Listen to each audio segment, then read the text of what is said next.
And then I got to edit the blog post with the link. Oh, then I got to tweet it too. Yep. Why didn't I think about all this in advance? Hey, it says we're live on YouTube. Is that true? That is the theory. That is the theory. I got to copy the code. I need to copy the code from there to there. And that's live. And that's live.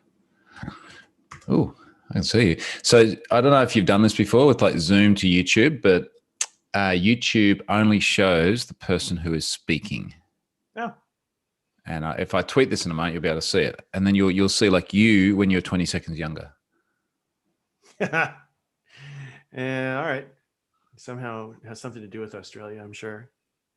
It's always got something to do with Australia. Where do I? Wow. Okay. Did you see freaking pod of orcas? 70 orcas took down a blue whale. Really? It's just like today in Hawaii. No, this is Australia. Was it really? Oh, yeah. Something killing something else. It's another day in Australia. All right. What am I going to do? I'm going to tweet this. I'm now live.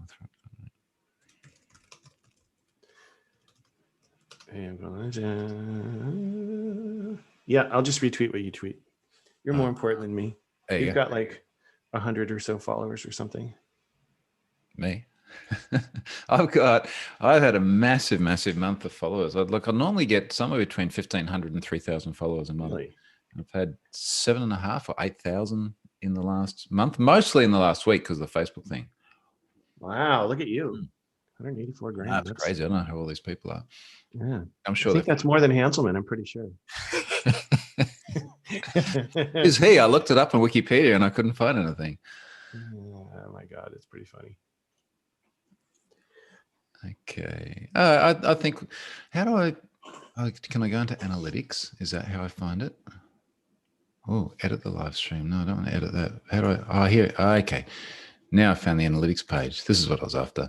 Because this shows me edit the stream. No, it's, okay. No, it's not made for children. Okay, now we're good. All right. Now I got in trouble here, Troy. I got all my mission control here now. All right, what are we doing?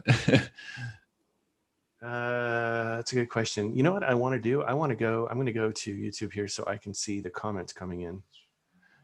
Oh yeah, you're right. We're 20 seconds behind. Man, that's messing me up. Yeah. The trick is before you got to mute it because otherwise you hear you from 20 seconds. And second of all, I put it off on the side because otherwise I'm seeing me and it's like, why am I in that weird posture when I'm actually in this other way? Yeah. Hey, all right. So what are we doing? Well, why don't you kick it off? This is your thing. So yeah. Well, as I understand it, the idea was that with this book, you've got and I'm still sort of getting to grips with some of this myself because I have never done a book thing before. And your view was that what we should do is we should seed out like betas of it and we should get to like a minimum viable product, which will be the first beta that goes out. And then as things evolve, we share more. Yeah. And I haven't yet seen what you're doing in terms of formatting. And then I guess what we really want to get from the people listening, and I can see the comments as well. So g'day Burton. Burton is a regular listener on this show. What we really want to try and get from people is the things that they would like to hear or see or read or whatever it may be as well. And I think you can maybe give more content. Maybe you should do that actually. Like, why don't you give the pitch that you gave me in terms of why this was a good thing? Sure. Yeah. Well, it's the same reason. It's what I keep telling people. It's the same reason that I started doing this Developer's Life as a podcast. Because every time, back then at least, when you'd read people's blogs or you'd hear a podcast, it'd always be like, hey, yeah, this be so easy and blah, blah, blah. And then these people just do things, right? And there's a human element behind that. There's a human element behind the success stories, behind the failures. And in reading your blog, you're a very out there writer. You don't have any problems writing what you think or feel, which I think is great. But there's more to the story. You could just sense there's more to the story. And so that's what I wanted to do with your blog. I wanted to curate the posts, right? I think in the beginning was 20 to 25 posts, and then have you write introductions and epilogues to ground it to like, I don't know, because you have a public persona. I think, everybody that speaks and writes and is popular on Twitter, whatever, has. but then there's also you, and I wanted to get at that. And so that's what the whole pitch was, the idea for the book. All right, sweet. Yeah. So I guess for a little bit of context, and this is sort of part of the decision we're still going through at the moment, decision process. How many, I'm looking at we're sort of tracking everything in Airtable here, but how many blog posts we got in here now? It's like 37 or something, isn't it? Yeah, there's a lot. We're up to like 850 pages. 30. I can see 36 in here with 2 proposed suggested. This is what I feel like I'm almost a little bit uncomfortable about, was the idea of writing a blog post in order to go into the book about blog posts, right? as opposed to it being like a natural organic thing. And I'm not sure about that. Like what did you think about the intro that I wrote yesterday? Because like that's just in the book. I like it. I think we need to maybe smith it, or let's put it this way. I would like to smith it a little bit, meaning just add some flow to it. Because it's interesting when you get inspired when you're writing, you just start writing, and it's good to not stop yourself from whatever you're feeling and just writing. You worry about structure and grammar later. And so when I read what you read, I could tell it was raw coming out of you live, and it's great. And now we just need to take what you wrote and kind of tweak it a little bit. So really the point that you're trying to get at is highlighted. Let's put it that way. But as far as what you're saying too, the one post I think you're talking about that is proposed, which is the wrap up or the end post. Because your blog is not supposed to have a story behind it necessarily. It's not supposed to end at any particular time. And so, but this being a book, it does have to end. So what I think is, and I'd be interested to see what people think about this. Rather than have like a blog post that wraps up the book, it would probably be better just to write an ending in the book itself, and just make it the final chapter. I kind of feel that makes more sense, because when I look through the structure at the moment, like the last blog post that's in here, and this is chronological, and maybe we should have that discussion as well about how we sort of pivoted a little bit from I guess themes to chronology. But the last one that's in here at the moment is the grinder situation from October. And I guess for a little bit of context as well, like we have chosen blog posts here that do have an interesting story behind them, because there's no point just going, like it could be the world's best blog post, but if everything is already there, like what more is there to add? So, things like the grinder one were interesting. Actually, that was interesting for a whole bunch. That was interesting for a few reasons. Interesting for a few reasons. But if I pick something a little bit less edgy while we warm up here, I think things like particularly the have I been pwned ones around the merger and acquisition process, and then the no sale, and then the open sourcing, like there's always a lot more going on with that stuff. So that was things that we could add to. So, they're kind of in there. Mm-hmm. And I'm just looking at the comments for Burton saying the ending of the book sounds better than the blog post. And I think particularly after writing that intro yesterday, and you're right, it was raw. It was like I sat down, I was like, oh shit, I've got to talk to Rob tomorrow and do this video. I should just write something. But it was the right thing to write, but it just doesn't have the polish yet. Well, I think we should. Are you up for some live editing of it? It was a page and a half written, so I don't want to read it out loud. But we'll summarize the story, and then what we could do is we could translate what came out. We could translate it to what would read, like what would be engaging for a reader, if that makes sense. Yeah, sure. Yeah. So you tell the story. Oh, geez. You want me to? Well, you tell it, because it's about. I can tell it. So this was, and I gave you a very brief overview of this before, but we had some visitors the other day. Had Adam Kogan. Some people know Adam. He's another Microsoft RD, and he runs SSW here in Australia. So I've known Adam for probably 20 years or something. And he was visiting with his family, and we were out walking around, and he was like, "Oh, how did you actually get into software development? How do you end up in this space?" And I was like, "Well, there was this guy into horse racing, and he wanted me to write some software for him." And then it's like, "Oh shit, this is actually a really good intro." Because this is going back to like 1996 kind of thing, just after I had started coding. And I've still got that book, actually. I tweeted this. This is, All right, so first of all, there's HTML for Dummies. That's great. Second of all, did I tell you, and I know Charlotte's like listening to the call and moderating anyone who's naughty as well. Charlotte has color coded all of my books. So this is not in the web development section. This is in the yellow section. And there's a white section, and there's a purple section, and a red section. I was. That's brilliant. And I think your ASP.NET MVC book, I can't remember if I only had the digital version or if it's in the red section down there. Okay. It's a Rocks book. So anyway. Well, I'll tell you what, I'll be honest. When we were talking the other day and I saw your books color-coded, I was going to say something. I thought, no, we were talking about other stuff. But first I looked over at the red section. I'm like, hey, does he have my book in there? I mean, it's such an old book. I can't imagine if you would. I'm sure. I have a feeling that one I bought digitally. So that I could just like Control F and find the stuff that I was looking for.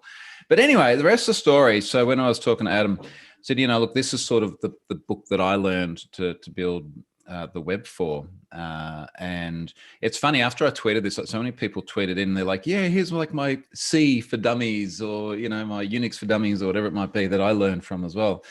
And I almost feel like this sort of gave people permission when I tweeted this to show that they learned from a For Dummies book, and they're like, oh, it's okay. We can talk about it now. Totally. So anyway, I started learning from this because really there wasn't anything else. In the intro to to my book, I'm sort of talking about the fact that I was at university and I couldn't do any web development courses. And this was in 1995. So, and of course we date ourselves with this, but anyway, I couldn't find any other courses around web development. So I got the book, and then I had an opportunity from a few different people to sort of build very, very early generation websites with my girlfriend at the time, because she was a better coder than me. And we built a bunch of websites. And then there was a guy based here on the Gold Coast who's like, hey, I've got this horse racing. I think scheme was not the right word. System. Scheme sounds dodgy. It was dodgy. But anyway, he said system. So, can you guys code the system and then we'll sell it to other people and they'll bet on horses and we'll make all this money and everything. So we coded this stuff up, and without sort of getting into the full detail of the 1.5 pages, we coded all this stuff. We made a shitload of money when we were very, very young on paper. and then we got a fraction of that. We got like a quarter of what was actually made. And then we got a tax bill for the whole lot. So we got ourselves into like a massive amount of trouble there. So both of us just about went bankrupt over the thing when we were like, 21 years old or something. And then the Australian Securities Investment Commission shut the thing down as well, because the guys running it were effective. I think what it boiled down to is that they were running an investment scheme without an investor's license, which is a massive, massive no-no. And they were trying to say, oh, look, we're just betting on horses and it's just gambling. But then they were trying to pitch it and sell it as financial freedom and look after your family and your children. So we basically, Angela and I, the girlfriend and I, got sucked into this. I suspect part of it was like Ponzi scheme as well. I don't know exactly what they did with the money, but then the whole thing kind of blew up spectacularly. And we went through like this meteoric rise when we were so young and thought we'd done so well out of it. And then the thing just came crashing down like super, super bad. And it took me years and years and years to like pay back debts and tax and things like that. And yeah, nearly bankrupted me when I was like 21 years old. Wow. So, I mean, for me, it's a fantastic story, and it's a great way to start off the book. And I think for me, and looking at it with an editor's eye, if you will, what I'd want to do is I'd want to be able to tie that in to what that has meant to you now. Part of me thinks was the thrill of the ride, something you wanted to repeat, or was it something that drove you to work at Pfizer for the security of the job? You see what I'm saying? Because what did it play into in your modern life? It's a good question. I'm going to try and edit a little bit more of this. I think when we're sitting on a plane today, we're getting on a plane. It's so exciting. Oh, wow. But I don't. I was thinking this when I was writing it. It's like, how does this set a tone for the things that happened afterwards? And I don't think it influenced the decision for Pfizer. I mean, by the time I went to Pfizer, like I was still well and truly dealing with the fallout of all this, because I went to Pfizer in 2001 and all of this fell to pieces in 99. It was more that I just needed a job. But I think the things that it set for me is that I just always had this, I love the idea that people like, 21-year-old Troy or anyone else listening to this can sit down and write software that can be massively impactful. And I just remember it's like sitting down, having these moments in the late 90s, where it's like, wow, I can build this stuff here. And then all of these people around the world see it, and it could be something massive. And I could get this enormous leverage where I can do something which in the scheme of things is very small and simple, but it can be really impactful. And I think that's kind of how then Pones become. So that was almost like the manifestation of the dream that I always had to be able to build something. The horse racing thing, I think the way that set the scene for later things is just the lessons I had to learn the hard way. And often I tend to learn by doing and then seeing what happens after that. I'm not very good at sitting down and doing courses or things like that. Yeah. Well, hopefully. No, go on. I was going to say, hopefully the story doesn't repeat and you don't end up getting investigated. I don't think the story could repeat now for several reasons. And things like, remember what I remember thinking at the time, and I said this in the intro, so you've read this, but for other people as well, that my parents had to bail me out. I didn't put this in the intro, you might like it actually, but I remember I moved to the UK in 99 for about a year, and I was sort of doing .com work there. And I was so worried about what happened to the money, that the good money I was earning in London, I kept in the freezer. So literally, that's perfect. And I can't remember how much it was, but it was a pretty substantial amount of money, like just bundled up in GBP, like literally stuffed in there, like among the steaks and things like that in the freezer, because I was worried that it would just be taken off me, and eventually it was used to repay my parents and repay creditors and things like that. Yeah, but I guess it has to go in. Yeah, all right. Maybe I'll add that in. I wonder how much it was. I don't remember now. But I think the reason why it couldn't happen again is I didn't understand really fundamental stuff, like what does it mean to be a director of a company? Like if you're a director of a company, you have accountability for the actions of the company. So as I said in the intro, so I was worried about these two much older guys, still much older than me even now, running away with the show and taking advantage of Angela myself. So it's like, all right, I will make sure that I have a position of power and control, and I'll make sure that I'm a director.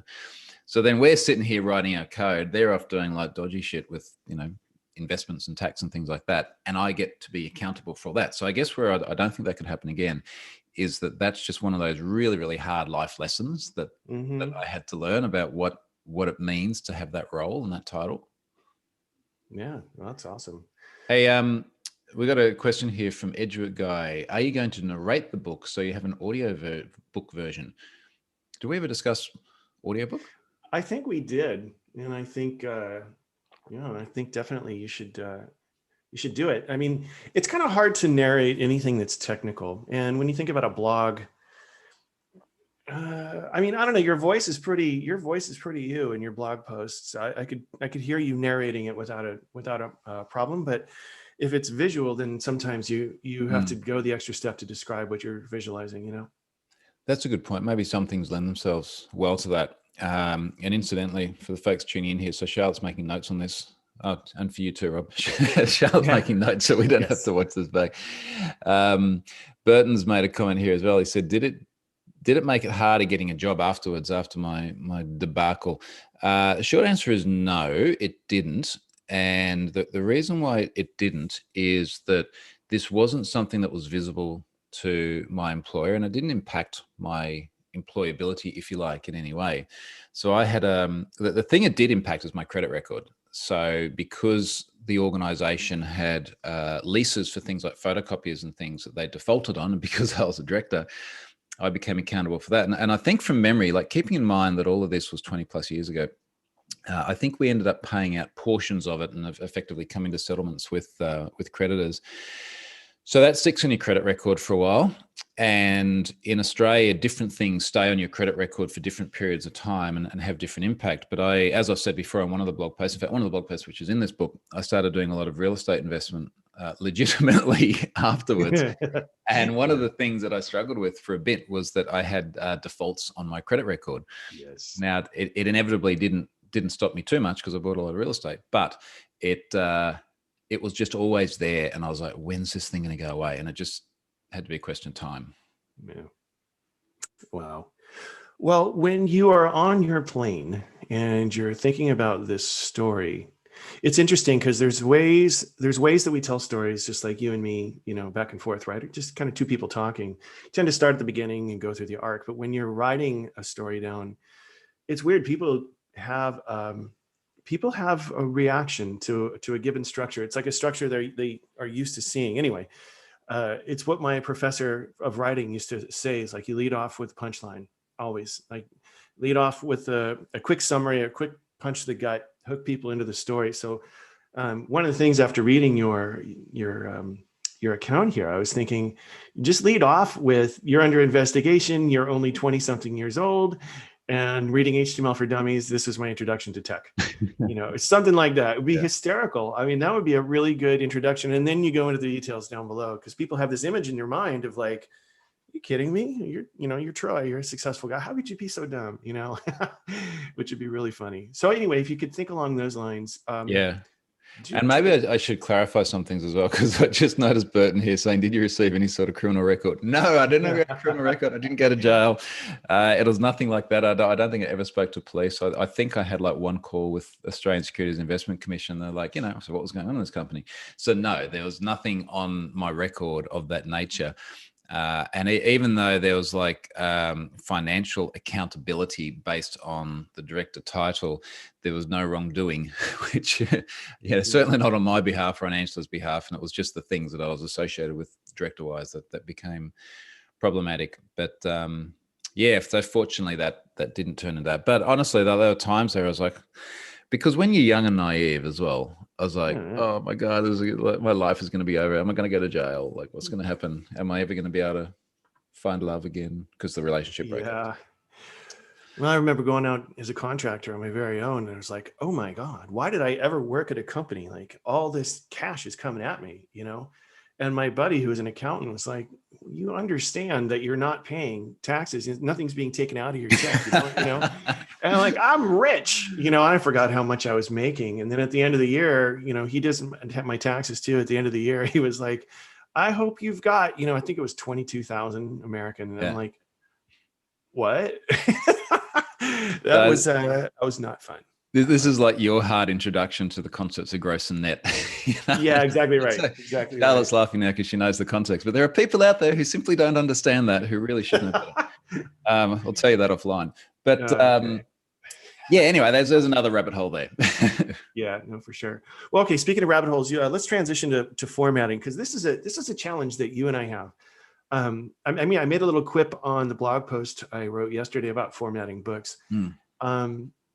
That, you and I have talked about this, and I'm like, talked about formatting, and I've always expected you to come and say, what do you mean? It's formatted already. Look at my blog, I know. Yeah. Yeah. And, but what I got to deal with is I've got to put this in ebook digital format, and possibly, if people are interested, we could put it in print format too, but it's got to be laid out in a very specific way. To give you an idea, like an Epub, which is what readers like Kindle and iPads have, you could change the text size, and everything's got to reflow, and all the images have to stay just so, and everything's got to be just right. You have what's called dark mode or night mode, sometimes, and everything gets inverted. So how does it look? So anyway, we could just wing it and hope for the best using Word, or we can do a few things. And I wanted to actually show you, because you haven't seen any of this yet. You haven't seen any of the formatting work I've been doing. So I took two sample posts here, the Pfizer one and the Find My Car one. And so I figured we could go through and do some formatting. Yeah. And I guess you're about to share a screen or something, but while you're doing that, I know that this question came up, I think somewhere in the tweet thread, and I had wondered it, and I think I partly know the answer, and maybe you partly answered as well, but like making this digital is not just, convert to PDF, right? Like there's a whole bunch of other work. Yeah. So, well, one of the things I had to do is use a lot of tweets, and you embed those tweets in your posts. I mean, there's a ton. So I had to screenshot every single one of those and crop them so that they looked right. And then the question is, of course, at that point, like, do you link to it or do you not? Right? Because you would think you'd want to link to the tweet that's referenced in the book so people could see it as a reference. But then that starts making it weird, because if you have a book full of links, then people end up going off to Twitter and then not reading your book. See what I'm saying? So those kinds of things I had to do when ingesting your blog post into into Word and other places. I just had a sudden epiphany, which is like someone is going to get pissed off that we've embedded their tweet in a format that they can't now go back and tell. You know what? There's always going to be someone, right? Well, the interesting thing about that is you can tell when tweets have been deleted because, right, so there's a number of tweets that are on your blog that have been deleted. And so I just put those in as text, which is interesting. But see, I think, and one of the reasons I embed is I think it says a lot when someone deletes a tweet. Yeah. Because that to me adds context. Like there, I don't know if we'll talk about this today, but there was one blog post we were thinking about including, which we decided not to include. And there were people in there that deleted tweets. And I think that was like, all right, so you really were a dick and you realized it and you've deleted the tweet. So this is interesting when it comes to having that on a blog versus having it in a book. You know what I mean? Like, yeah. Do we care about that? I don't know. I guess when I write these things, like, you started out in the beginning, we're going with a beta, which I think means beta. I'm not sure. But anyway, we're starting out with an initial version and we're going to keep revving. And if we get in trouble, we get in trouble. And I've been lucky, especially with This Developer's Life podcast, when I'd use a chunk of music, you get a certain amount of time there that's considered fair use. But are we crossing the line, for instance, embedding someone's deleted tweet? So I don't know. I'll have to figure that out. Let's just do it and find out later. Yeah, exactly right. Yeah, that's my thinking as well. But one thing I did do is I also went through the comments of each post. And I took out the ones that I felt were, I curated them, for lack of a better word. But I did not include anybody's name because I felt like, anonymizing the comments was a good idea. I, of course, highlighted which ones are yours. But anyway, I thought that would probably be a good thing. I guess in a case like that, and as I started to think this, I realized it might be contradictory to what we're doing with the tweets, but does the name on the comment actually add any value unless it is someone recognizable? Yeah, and that was the other thing. They're all discussed comments with sometimes some questionable names and avatars. So anyway. All right, so I'm going to share my screen. Let's see. Oh, you have disabled my participant screen sharing. Oh, really? How do you do that? I wonder if it's a YouTube thing. Okay, let's see. Participants, Rob Conery. That's me. More. Oh, chat, stop video. This is all behind my camera, which is why I'm looking so strange. I wonder if I can share screen. Hang on. What's on my screens? Well, apparently I can. So I wonder if I can make you a host or the host. Well, let's make you a host. Make host. Is there only ever one host? Yeah, there is. It's me. All right. So I'll make you the host. If all of this goes to hell for people listening, I will restart this again and possibly tweet out or embed another link. But let's try it and see what happens. Sounds good.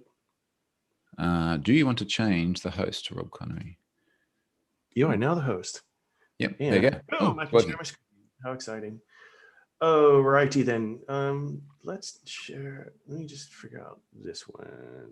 I will do. There we go. Just laughing at Chris's comment here. Chris says, I'm a bit late. Oh, well, that went massive and it went right over the. Sorry. Right, I think it was. That's okay. He says, I'm a bit late. Try and rub a writing book on HTML and it's starting with securities fraud. Yeah, it's really funny. I saw that. Kind of a little bit. Oh my gosh. Okay, so I can take it, are seeing this Word document. Yeah. Okay, so here's a couple of things. What I basically did is I copied and pasted your post into here, and then I had to go through and make sure all the images were formatted correctly. So for this one, these were side by side in your blog, but these are individual images, but I had to make sure they're lined up. Now, the interesting thing here is this is a Word document. It's made for writing. It's not necessarily made for formatting.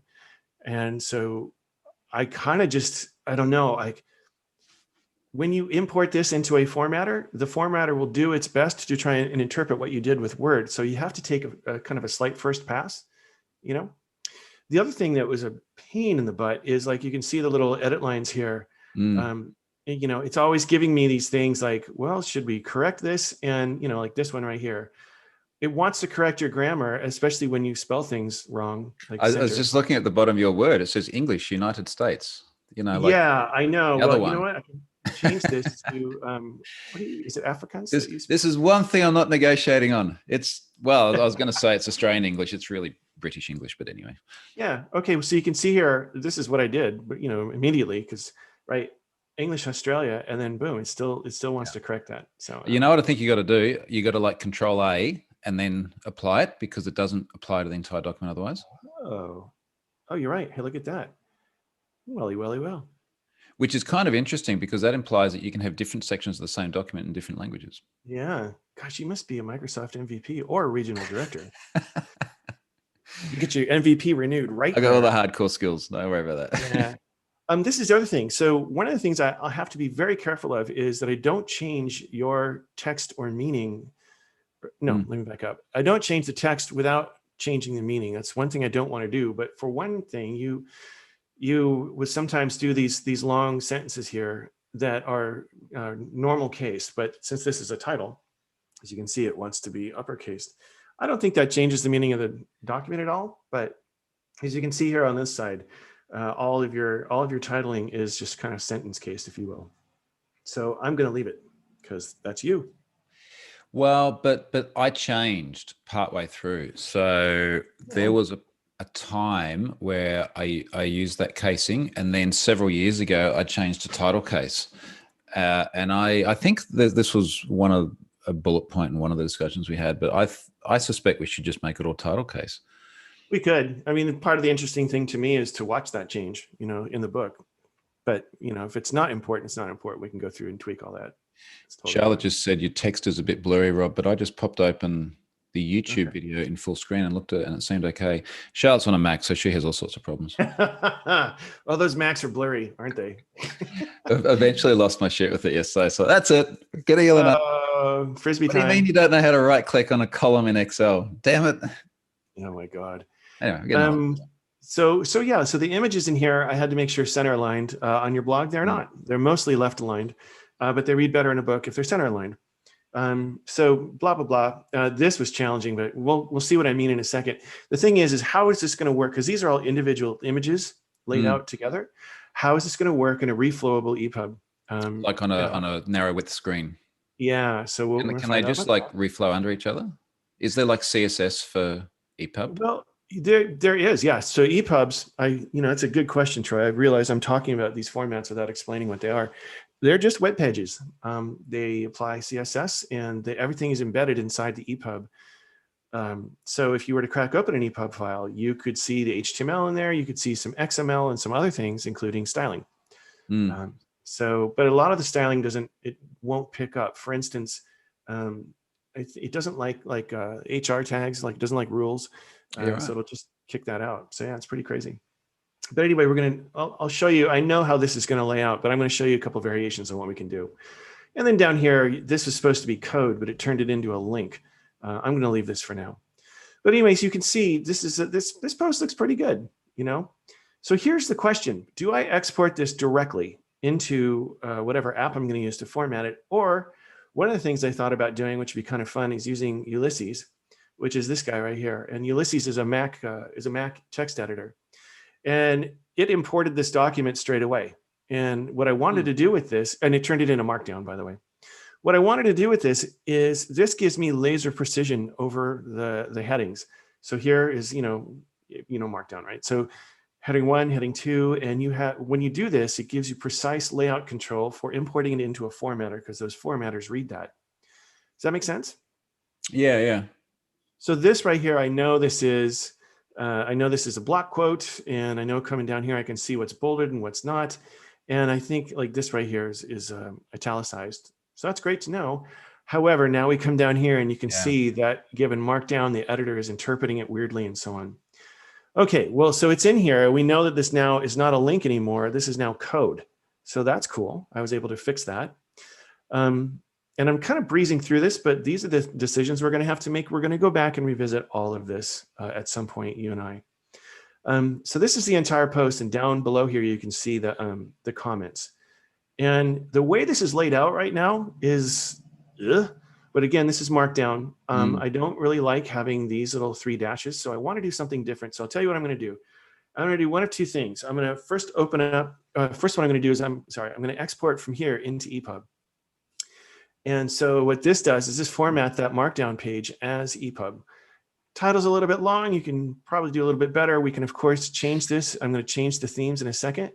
But the interesting thing here is now you can read through this and see how this is going to lay out in an Epub. And you can see all of these now are aligned correctly, but they're aligned to the left. I think that looks fine.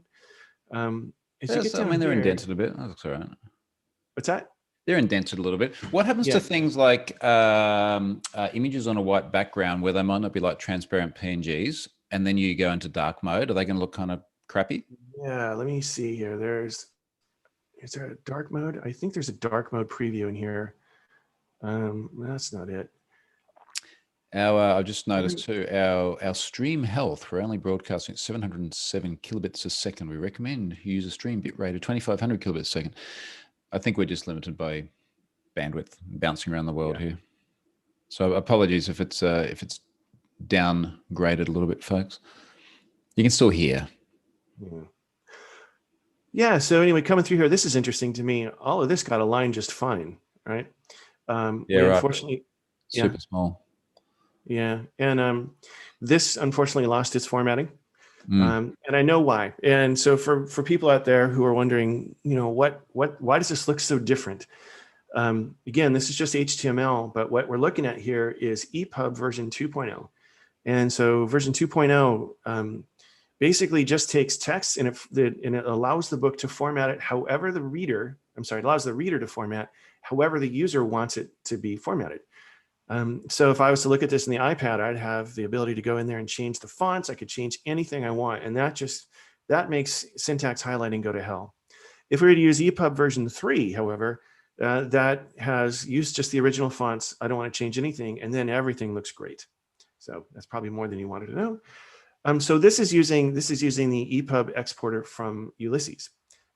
Word does not have an Epub exporter, at least not on a Mac. Even if I had one, I wouldn't want to do it. The cool thing here is PDF. We can change to PDF, and you can see this is how it looks in PDF format. Right there, I don't like the disparity between EPUB and PDF. I don't think they should look that different. We can come up here and change to these different formats here. You can see how it just changes everything. It's just all of a sudden now the images are like, and it's simple. And you can see my kid has been playing with my frickin' my thing. Sorry about that, everyone. And then medium style, that's interesting. So anyway, you could play with this forever, and I don't want to. What I'd rather do is I'd rather send this to an app that I really, really like. Whoops, called, let's see, where is it? I'm going to do this. Sorry about that. I am going to open this up. So Vellum is this app. Again, it's Mac only. And what it does is it just does the job of a book designer. And as you're going to see, book designers are worth their weight in gold. There is a tremendous difference of everything here. So if I do find my car and import this, and now take a look at that. Oh yeah, that's sweet. Yeah, isn't that nice? Very nice. So what this is doing is it's treating this as a bit of a novel, if you will. And one of the things that I can do here, which is really cool, I can take this. You can format in here. It's not really meant to be written, meant to be a word processor. It's more meant to just be a formatter. So anyway, what I can do up here is I can say this right here is where is it? Subhead. And so you can see right here, we got this nice titling and we got a nice drop cap. And what else was I going to do? Oh yeah. So you have your introduction here and we want to have a separator. So one of the things I can do here is I can do an ornamental break. And for folks looking at this, so that first para is the intro that stands at present. I've got to go back through all these before we get to the first beta. But yeah. I think the intros are normally been trying to make it like a couple of paragraphs.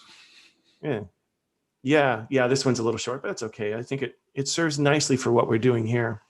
So what we could do right now, so let me just stop for a second and highlight the fact that this now looks like a book. It doesn't look like a blog. Do you know what I mean? So if we page through here, you can imagine reading this as a book instead of a blog. You can see these are all center aligned, nicely spaced, which I know wasn't quite your intention with your blog post, but when you're reading a book, this is kind of how it reads. And so we can cruise through here. You can see some of the images don't quite work out. And I think that's because the original image size is pretty small. So I can fix that myself. Yeah. And then unfortunately, this is turned into a link, but this is a very imprecise thing. Yeah, right. So this is set up for a Kindle Fire, and I can change this to an iPad. And so that's kind of cool too. You can go through here and see how it might format certain things. Last thing I wanted to tell you is we can change the styles completely. This one is called artisanal, and we can change this to be something a little more snazzy, something a little more techy. So I don't know, I'd be interested to see people's feedback on which they prefer. So for the, I was just going to say, for the folks listening in on this, if you got feedback on any of these formats or ideas, like I'm seeing this for the first time too. So it's just my gut reaction, but yeah, drop your comments in there as well. Because I mean, I think, okay, maybe not that one, but I think some of the other ones actually looked really, really neat. Yeah, this one's cool. Yeah, I like that. That feels like, I don't know, because I don't want to necessarily say it feels techie, right? But it feels consistent with a book that is a more technical theme as opposed to like a romance novel, or something like that. This one's kind of cool. So you can actually change the styles within the selection here. So I personally like the chapter number up here, and then I like the different color, but I don't know what's happening. Burton just said, does the app show dark mode? Can you show what it looks like in dark mode? Yeah, let's see. It is in here somewhere. Preview on off. Let's see, view. And Stephen said I should retitle this blog chapter to "Dude, Where's Troy's Car?" Well, I feel like that was a missed opportunity there. Where were you like a decade ago when I could have put that in there? That would have been fun. Oh wow. Oops, my book. Yeah. Look at that. That looks nice. I think this is probably a little too dark, but yeah. There's a bit more contrast there, but no, that's really cool. And the other nice thing about this is right now, if we go back to the contents, you can see we only have my book, right? We'll change all of this, but you can come over here, do the title info. You can do the cover, which we're going to talk about that today in a second. But one of the neat things you can do is you can add in here. Oops, not that. Sorry. You can add these things called elements, which I think are super cool because these are common things that show up in a book. Like for instance, I think your book should have praise for Rob Conery at the very beginning. I really do. So we're going to make sure that that's in there. I'm just kidding. So yeah, you can then copyrights, dedications, forwards, which we're going to have. I don't know if we're ready to talk about that yet, but we're going to have forwards and then maybe an afterward and then about you. See, and this is cool. And so you say add. And the nice thing about this is copyright, Of course, it's just got me by default in there, but it adds all this stuff for you, which is pretty neat. That's sweet. Yeah. So this is not going to be your actual book. This is just me showing you how it works. So there's a comment here about artisanal seeming to be the best. Can you show us artisanal again? Sure. Book style. Let's see if we go here. Yeah. Oh, this one's artisanal. Yeah, that was that one. Yeah. Yeah, I like it too. Yeah. The downside of using Vellum is that you're really confined to customization. So as you could see here, you've got 3, 6, 8 different themes, if you will, and then within there you have some customization, but you're a little bit limited. So for instance, here we have that little break, the ornamental break, if you will, that's going to separate your opener introduction to the rest of the text. We can change this to be different characters like snowflakes and cute little things, but we can also do a custom image like a jet ski if you wanted to. I feel jet ski will have its place here, but it gets a bit cliche too. But okay, that's good to know.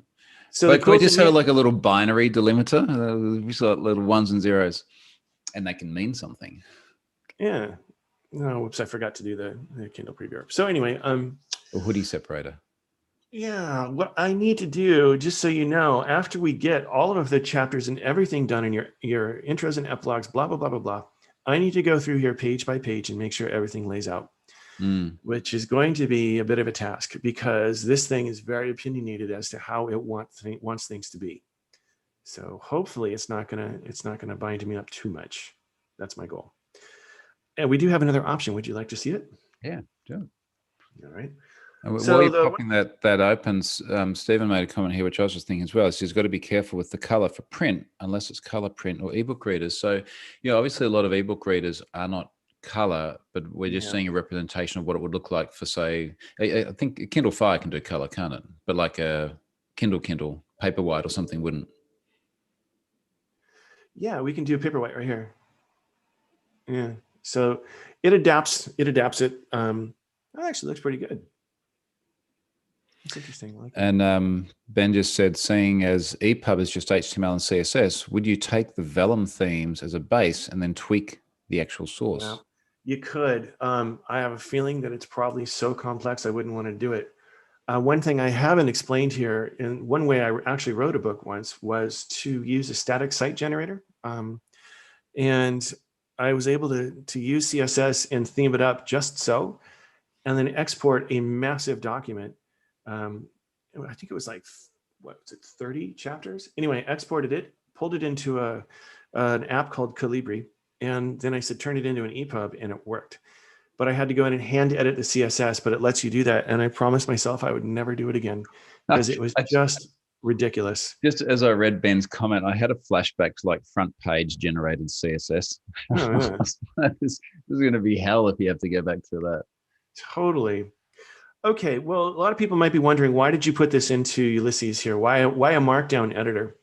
And for me, having gone through this a couple times, being able to understand like everything just by looking and reading Markdown is huge. So if we go back to a Word document here, there are things happening here that I'm just not sure about. So I'll show the styles pane, and like, what am I actually, is this actually a style, or is it being a style that's overridden?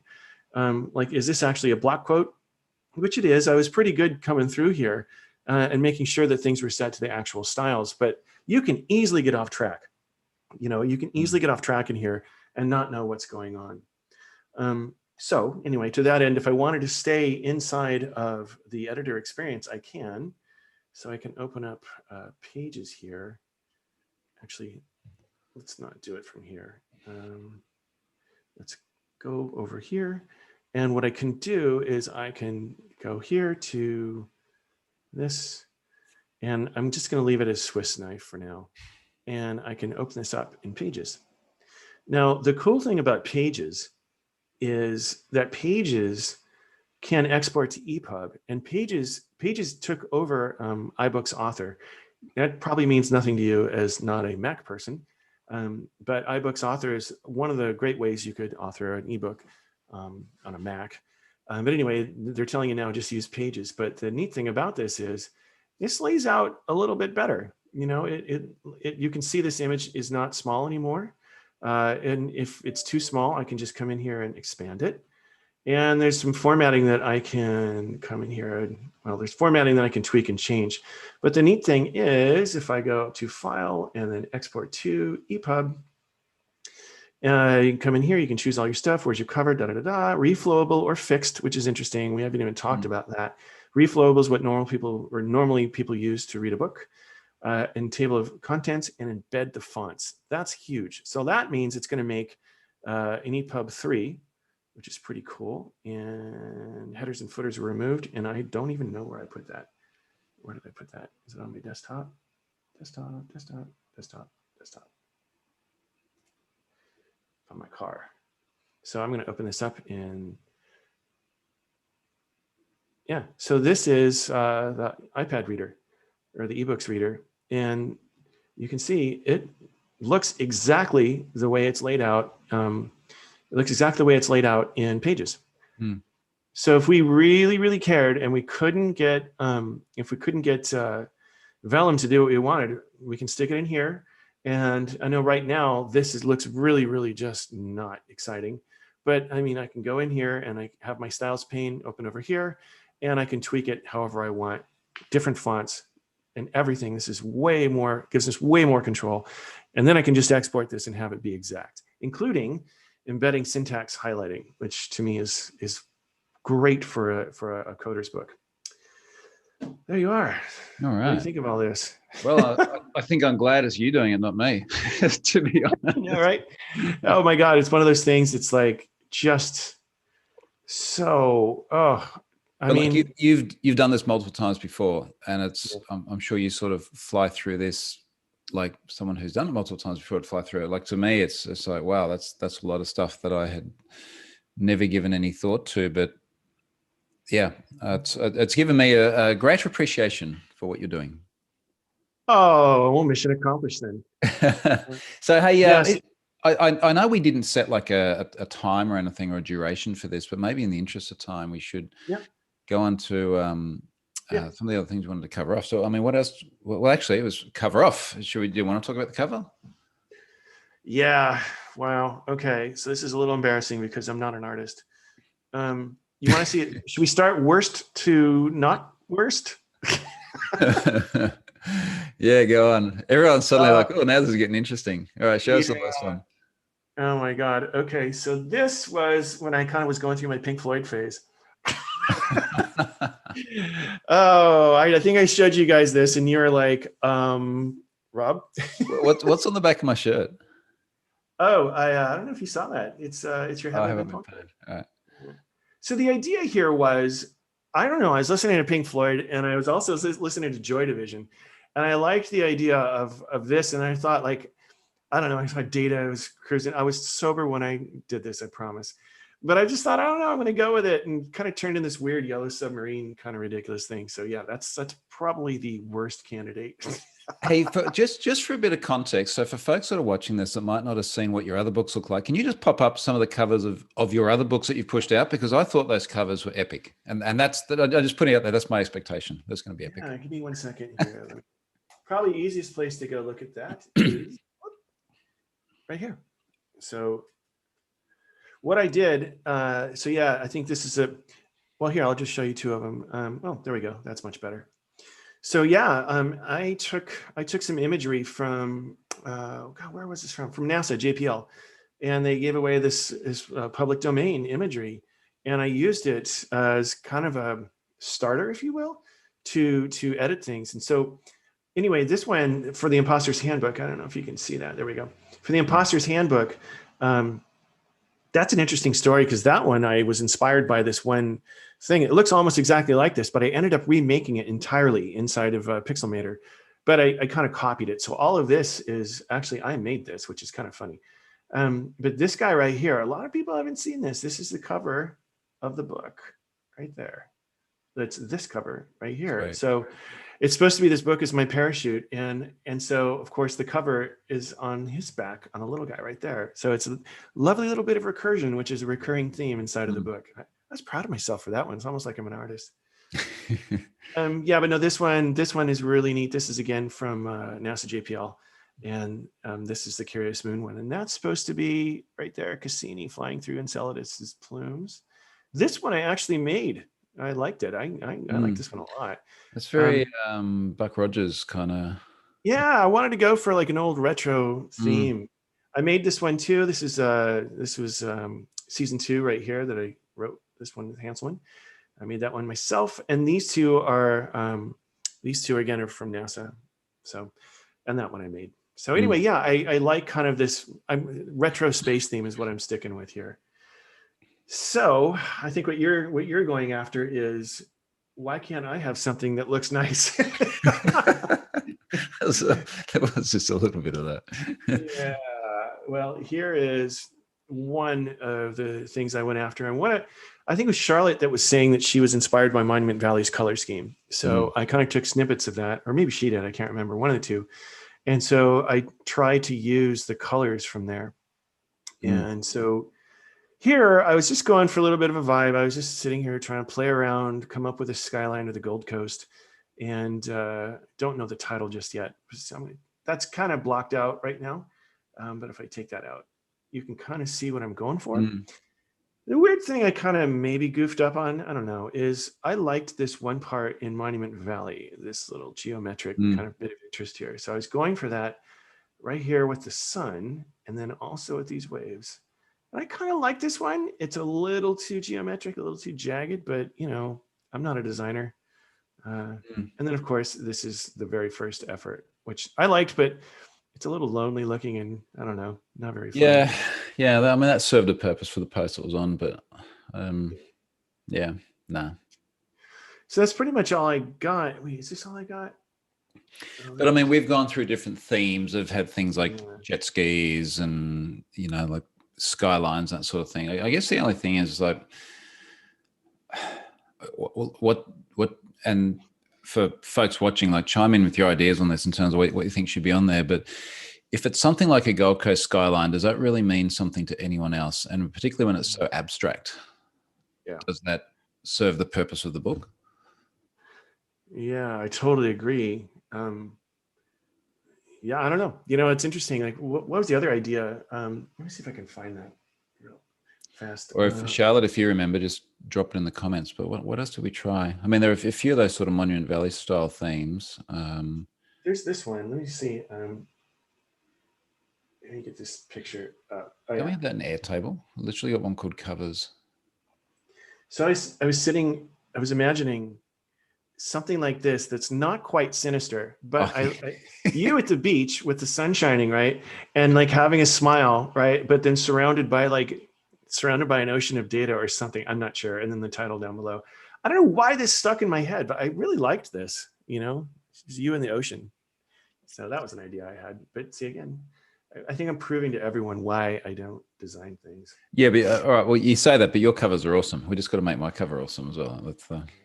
That's that's the trick. Look, I'm not against the water thing, but it's got to be I guess a little bit less apocalypse now and a little bit more relevant to the things. Yeah. No, I agree. Yeah, I'm just looking at the covers in Airtable, and we had like jet ski riding across a sea of binary sort of stuff, which maybe some of this gets a little bit too kitschy sort of thing. But this also might be something where there's like the minimum viable product is something closer to what we've got, and just iterates, right? Yeah. We have Charlotte's design. I'm reading the comments here. I totally forgot. Should we show Charlotte's design? I don't know where it is. Yeah, go. Why not? Is it in Airtable? I think it's in Airtable. Is it in Airtable? I know. I feel bad. Is it Charlotte sitting next to you? No, she's downstairs in her office. Okay. Here it is. Let me just make sure I pop it up. Oh yeah, there's a few treatments of this one. There we go. So let's go back and drop this down so people can see it. I don't know why it makes me laugh. It just does. There's something about it that's just, it's a little bit more, what's the word I'm looking for? Playful? It's a bit more playful. A little more playful. Yeah. So there's, I think 5 or 6 of these. Charlotte made these in Canva. And there's another one. In fairness, I think that there's one of those. Yes, it wasn't that. There was another one with the binary that's a little bit less overt. Binary rain, like the Matrix style. Oh yeah, I like the fishing pole that she threw in here with like kind of user data, going fishing for user data. These are kind of fun and cute. I like them. I do. A little more playful. I think that the thing that sort of sticks with a lot of these is, all right, this one's like the pastel themes, but it's just like a gentle on the eye kind of theme, and that's what I take away from your covers as well, where you sort of look at them and they're like, oh, this looks quite nice. Yeah. Well, unfortunately for me, I just haven't spent all that much time on the cover. I mean, I have, but yeah. All right. Well, it's something that we need to take a poke at, unless we can find someone to do design that is better than I am, which I'm all right. Well, hey, what else we got to cover? Well, we talked about doing the title because right now I think Lorem Ipsum is our working title. Yeah, it's been done. Here, this is what I was thinking. Password 1, 2, 3. Oh man, we've talked. What are the other ones we came up with? I just noticed a comment here, which is quite good, from Stephen Jones. He said, "How's it look in grayscale, the cover?" So I guess one of the things to keep in mind is, what does that cover look like when it's on a monotone e-reader? Yeah, it's a good point. I don't know. Yeah, which is good to keep in mind. Sean Andrews likes Charlotte's design, which is good. There's a lot of love for Charlotte's design in here. George likes Charlotte's. Well, all right. I think so. There's some traction there. There is some traction. So look, that title you've got there, the PWNED, please. PWNED title. So Charlotte came up with that one the other day, and like when she first said that, I was like, it is kind of cool.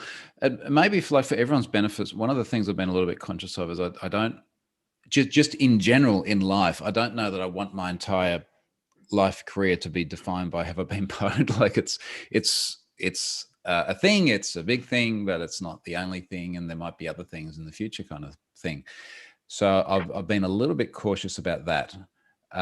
But it is obviously a dominant theme, and the title that Charlotte came up with there, I think if anyone read that, anyone who knows me, they would have an immediate connotation, like that idea of that relationship is there. So in a way, I'm kind of like, wow, it's like it's short and it's sharp, and you'd read that and you go, yeah, this is a Troy book. So to me, that's the front runner at the moment. Well, I think whatever title we go with, I kind of went on a binge of wanting to do one-word titles. Yeah, I think it was inspired by Michelle Obama's book, Becoming. I liked it. A one-word title, and this is what Hanselman and I used to do with the This Developer's Life podcast. Is we would try and resolve our theme down to one word, and if we couldn't, then we didn't have a theme, and so we would just keep working at it. And so I like that idea, but I don't know if it works for the title of a book, because a book is kind of big. Plus, these are your blog posts, and you didn't write them with an idea of a theme in mind. You know what I mean? So and it's if you pick that word, it has a kind of, well, I mean, the only other thing is that if you sort of go, okay, is the theme pwned? Well, it's okay, the Westfield thing. It's like, well, yeah, everyone got their number plates exposed, or the grinder thing, or like it does tie back very specifically to the InfoSec theme that leads through to this concept of poonage. Yeah. What was that? The one of them that I really liked. Well, of course, it was my idea.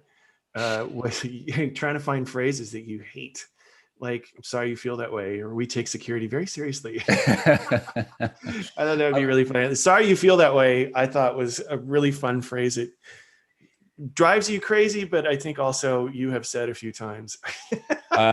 So there's a total tangential thing. Charlotte and I have been talking about doing some merch at some time for like Have I Been Pwned merch, because a lot of people seem to like the Have I Been Pwned stuff. And I've been making this short list, and I came up with this one the other day. So I've got to do merch, which is like, we take your security seriously. Yes. Find us in Have I Been Pwned. So I think that'd be like a good t-shirt. Yeah.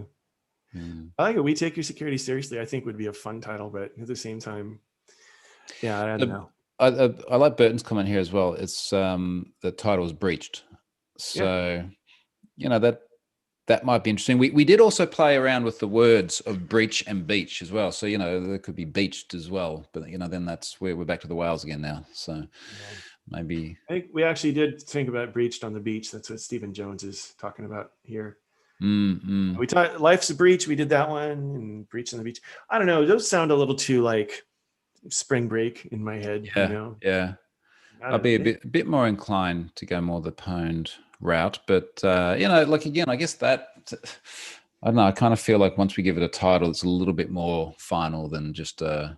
Well, it's when I was just trying to think is like, that's one thing that I don't think we can change. If we can, of course, change whatever we want, but it'd be a difficult choice to make. All right. Well, what else we got to cover, mate? We've been going just over an hour. I think that's all I wrote down. There's nothing. Well, can I just maybe put the question out there, and then I'm going to read a couple of these other comments. What do you want to read? Like, what do you want to know? That some of it might be in there already. Some of it we might not have thought of. So, while we got this opportunity, what would you like to read? If this was like literally AMA, like ask me anything you want. What would you like to see in there? Well, she said, we take your security so seriously that we put it in Have I Been Pwned for you. maybe when we get to the merch point, we just need to like take input for merch. I want us to do another one, which is like, it has been blank days since our last data breach, or, and you have like a little sign there and you just write it in.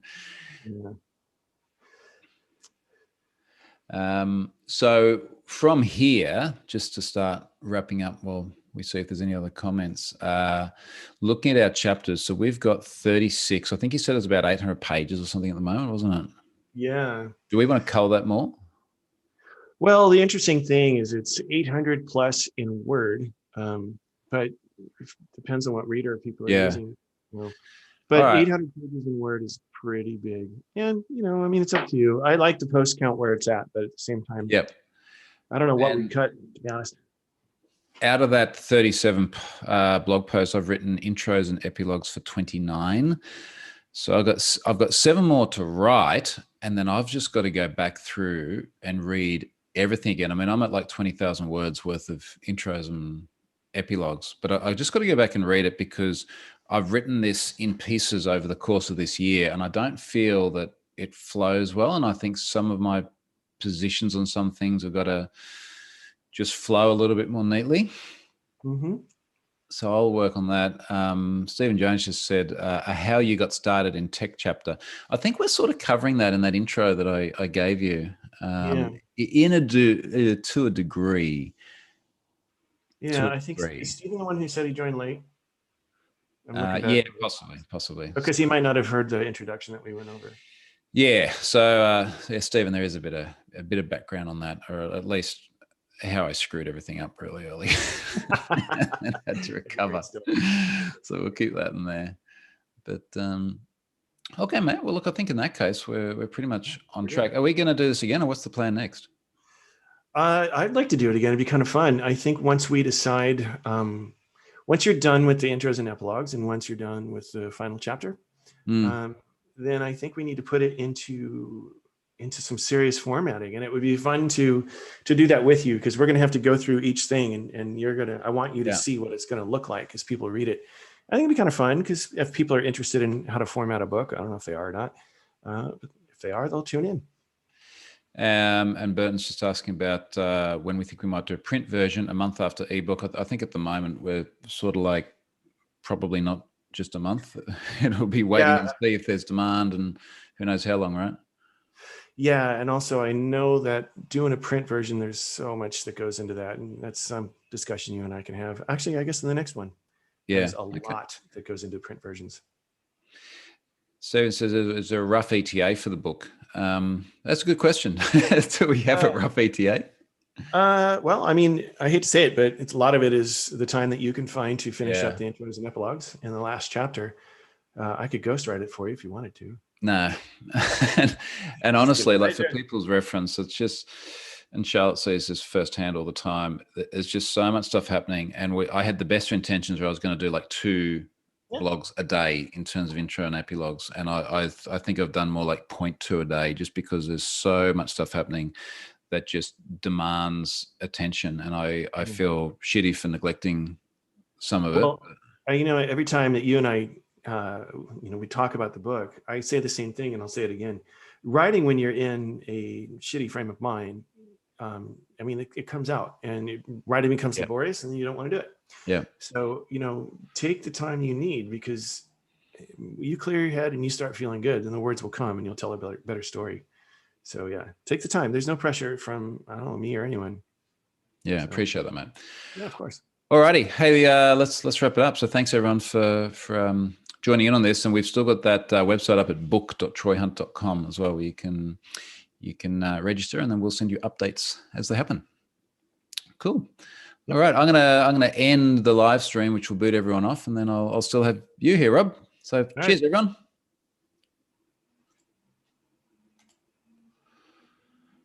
All right.